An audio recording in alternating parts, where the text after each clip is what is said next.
والذین آمنوا اشد حبا للہ۔ اعوذ باللہ من الشیطان الرجیم، بسم اللہ الرحمن الرحیم۔ معزز ناظرین، السلام علیکم۔ سلسلہ ترجمہ تفسیر کے حوالے سے کل ہم نے سورہ بقرہ کی آیت 1-2 کا ترجمہ اور تفسیر سمجھا تھا۔ اب ہم اس سے آگے شروع کرتے ہیں۔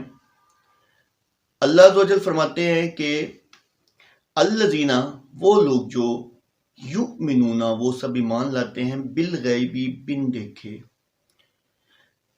اچھا، یہ صورت ابھی ہم اس کو کمپلیٹ کرتے ہیں، لیکن یہ بہت امپورٹنٹ۔ تو آج ہم یہ صرف ایک آیت پڑھیں گے، لیکن اس کی بہت اہمیت ہے اس آیت کی۔ اور یہ آیت آپ سمجھیں کہ ہم کہتے ہیں نا کس چیز کی مت ہے، یہ ہماری زندگی کی ایک مت ہے کہ ہم کس کے تحت کس امتحان کو فیس کرنے کے لیے اور امتحان کے کس درجے کو فیس کرنے کے لیے اس دنیا میں بھیجے گئے ہیں۔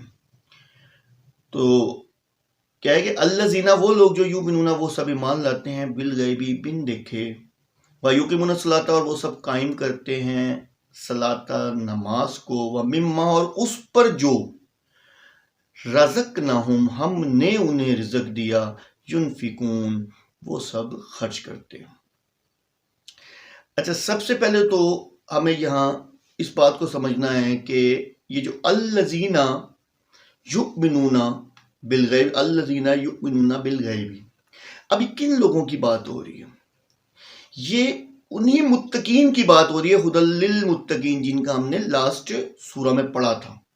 ھدی للمتقین، یہ وہی متقین ہیں جن کے بارے میں ہم نے لاسٹ میں پڑھا تھا کہ یہ جو کہ خود بچنا چاہتے ہیں، ٹھیک ہے، ان کے اوصاف بتائے جا رہے ہیں کہ یہ وہ لوگ ہیں جو کہ بالغیب، غیب پر یقین رکھتے ہیں۔ اب اس لفظ بالغیب کو سمجھنا ہے ہم نے۔ بالغیب بیسیکلی ہے کیا؟ دیکھیں، ایک تو ہے کہ ہم اپنے، اللہ تعالیٰ نے ہمیں 5 ایسی چیزیں دی ہیں جن کے تحت ہم کسی بھی چیز کا اندازہ لگاتے ہیں۔ سونگنے کی صلاحیت، دیکھنے کی صلاحیت، سننے کی صلاحیت، چکھنے کی صلاحیت اور محسوس کرنے کی صلاحیت، ٹھیک ہے۔ اب ان کے ذریعے ہم کسی بھی چیز کو دیکھ سکتے ہیں، لیکن یہ جو متقین ہیں ان کو پتا ہے کہ یہ جو معاملہ ہے یہ ہمارے حواس خمسہ کیا، اس کی جو حقیقت ہے اس سے بہت دور ہے، یعنی کہ بن دیکھے والا معاملہ اس حقیقت میں آتا ہی نہیں ہے، یعنی کہ یہ اس سے در حقیقت، مطلب حقیقت میں کوئی اور چیز ہی ہے، مطلب یہ۔ اچھا آپ دیکھیں، تھوڑا سا یہاں آپ کو سمجھنا ہے، ہم جب شیشہ دیکھتے ہیں، اس طرف تو ہم ہوتے ہیں، اس طرف کون ہوتا ہے؟ اس طرف ہماری شبیہ ہوتی ہے، ہمارا عکس ہوتا ہے، لیکن ریئل میں تو ہم نہیں ہوتے۔ اس کا مطلب ہے جو کچھ ہے اس طرف بھی کچھ ہے صحیح، لیکن وہ ہماری ذہن، سوچ اور اس سے بہت پرے ہے، ٹھیک ہے۔ تو ہماری ذہن، سوچ اور ہمارے جو خیالات ہیں ان سے بہت پرے وہ جو دنیا ہے، تو اسے کہتے ہیں بن دیکھے۔ آپ یہاں بات ایک آپ کو بڑی زبردست نوٹ کرنی ہے کہ اگر اللہ عز و جل سامنے ہوتے تو کیا ہم سب ایمان نہ لے آتے؟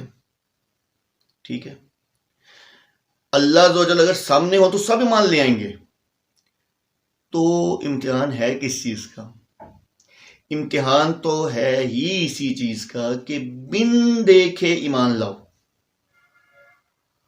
یعنی کہ اللہ چاہتے ہیں کہ تم مجھے بن دیکھے ایمان لاؤ، میری نشانیوں کو دیکھو۔ اور اچھا، پھر اللہ تعالیٰ چاہتے ہیں ایکسیپٹنس کس کی چاہتے ہیں اللہ ہم سے؟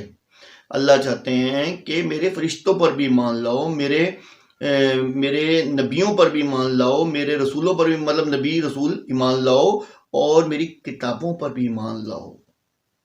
اس سے اگلی آیت میں ہم پڑھیں گے کہ یعنی کہ ان پر بھی ایمان لاؤ جو تم سے پہلے آ چکی ہیں، اور اب جو تمہیں اب بھیجی جا رہی ہیں، اب جو تمہیں بھیجی ہے یہ اس سے پہلے والے بھی تمہیں ایمان لانا ہے، ٹھیک ہے۔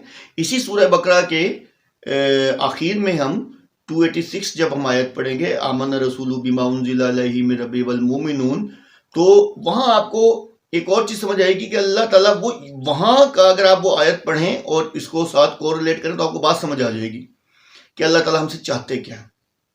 تو امتحان ہے ہی یہی بن دیکھے، یعنی کہ ہم اللہ کو نہیں دیکھ سکتے، ان کے رسول، ہم اس کے فرشتوں کو نہیں دیکھ سکتے، ٹھیک ہے. ہم غیر یعنی کہ جو بھی ایسی اللہ تعالیٰ نے جو ہمارے دیکھنے کے قابل چیز بنائی ہے وہ اس دنیا کے حساب سے بنائی ہے، ہم اس کو دیکھ سکتے ہیں. یعنی کہ جو بن دیکھے والا اصل سلسلہ ہے، جو بن دیکھے والی جو اصل، جو آپ جسے کہہ لیں گے مین، جہاں بالغیب کا ذکر ہو رہا ہے، وہ کیا ہے؟ وہ اللہ عز و جل کی اپنی، جو جسے ہم کہتے ہیں نا کہ یہ تو زمان ہے. زمانہ کس سے ہے؟ اللہ سے ہے، ٹھیک ہے. اس لیے وہ کہتے ہیں زمانہ کو برا نہ کہو، ایک حدیث ہے نا، زمانے کو برا مت کہو. تو اسی وجہ سے کہا جاتا ہے کیونکہ زمانہ اللہ سے ہے. یہ دنیا کیا ہے؟ یہ دنیا جو ہے یہ آپ کے بیسیکلی تو آپ کی جگہ ہی نہیں ہے، ٹھیک ہے نا. تو صرف آپ کو یہاں بھیجا گیا ہے کہ آپ کو جو امتحان اللہ عز و جل نے دیا ہے، آپ اس کا یعنی کہ جو پیپر ہے وہ اچھے طریقے سے دے کے آپ اوپر آ جائیں، رزلٹ آپ کو مل جائے گا. اب بات سمجھ آئیے. تو بالغیب جو میں آپ کو اسپیشل میں نے آپ سے کہا تھا کہ اس پہ آپ توجہ دیجیے گا. تو بن دیکھے یعنی کہ وہ چیز جو ہمارے حواس خمسہ ان چیزوں سے بالکل پرے ہے، جن کو ہمارا ذہن سوچ ہی نہیں سکتا، وہ ہے بالغیب. اچھا آگے ہم چلتے ہیں. وَيُقِيمُونَ الصَّلَاةَ، اور وہ یہ اوصاف بیان کیے جا رہے ہیں متقین کے. اور وَيُقِيمُونَ الصَّلَاةَ، اور وہ ایمان رکھتے ہیں، ایمان اور وہ قائم کرتے ہیں، وَيُقِيمُونَ الصَّلَاةَ، اور وہ سب قائم کرتے ہیں صلاۃ، نماز کو. یعنی کہ نماز قائم کرنے سے کیا ہوگا؟ آپ کا اللہ عز و جل سے ایک ذہنی قلبی رشتہ قائم ہو جاتا ہے، ٹھیک ہے. جب آپ نماز پڑھتے ہیں خشوع اور خضوع کے ساتھ اور آپ محسوس کرتے ہیں کہ اللہ عز و جل ہمارے سامنے ہیں، تو آپ کی کیفیت اور ہوتی ہے. یوزلی تو ہم نماز کے اندر موجود ہی نہیں ہوتے، لیکن اگر ہم نماز کے اندر صحیح طریقے سے موجود ہوں تو ہمیں پتہ ہونا چاہیے، ہمیں تو یعنی کہ ہمیں یہ محسوس ہو جانا چاہیے کہ اللہ عز و جل ہمارے سامنے ہے.